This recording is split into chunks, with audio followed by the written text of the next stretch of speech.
Meanwhile, everyone today focusing on the new Supreme Court nominee. What if I told you a decision later this week could impact you even more? New reports saying that the president is set to appoint a cyber czar for the internet. God, they love that czar thing, you know. Things didn't work out too well for the last czar, if my memory serves me right. But nevertheless, it's a good thing to go with, and you got a good title. My next guest says, forget the czars and leave the internet alone. Steve Moore from the Wall Street Journal bestseller, End of Prosperity et al. Leaving out the czar thing, which didn't do too well for Nicholas.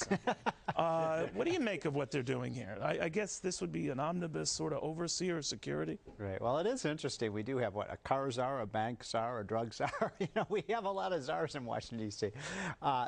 As I kind of read through this and try to figure out exactly what they're doing, they're saying that this is really related to national security, to try to make sure that the internet system and the cyberspace isn't invaded by, you know, terrorists and so on. Well, why can't Homeland Security? Well, that's a good question. I mean, why do we need and my concern is that, look, if there's any libertarian frontier out there right now, it's cyberspace. It's the internet. It's what makes it so popular. And the idea of having somebody oversee it in Washington makes me, as a libertarian, a little bit. So you read this goes beyond security. This is maybe enticing revenue. Even in the reports that came out, they said, well, we're not so sure we're going to want to regulate the internet. Well, you know, when they say they're not sure if they want to, that's usually an indication they have that on their mind. And this should be a regulation and tax-free zone, as it has always been. Well, they say this has nothing to do with regulation and taxes, it just has to do with keeping us safe. And if that's the case, it's a Trojan horse, though.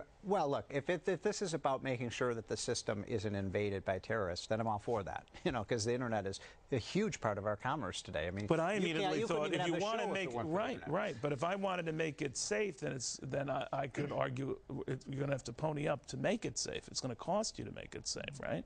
Well, so that's a good question about what kind of technology you need and what kind of supervision you need to make sure that. Well, that's what this cyber czar would probably do. But you know, that's why we pay for. You know, the major purpose of the government is to keep us safe, and you know, since this is such a huge part of our daily commerce, I think it does make sense for the government to sort of be policing it. What I don't want to see happen is to have the content regulated, taxed.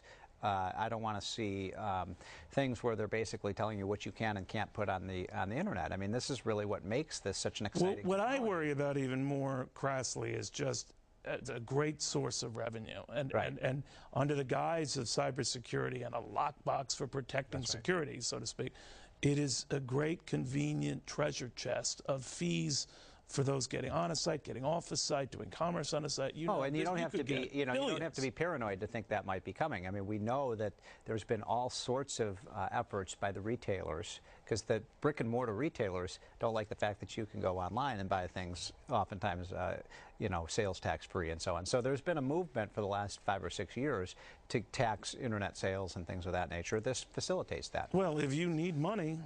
That's a big old target. And the federal government needs money. They're only $1.8 trillion in debt. So you think potentially what starts the security expands to other deals, right? That's my fear. Gotcha. All right. Stephen Moore, always a pleasure, Keep my friend. the internet regulation and tax-free. It's the Wild West. Well, it was the Wild West. All right, Stephen Moore.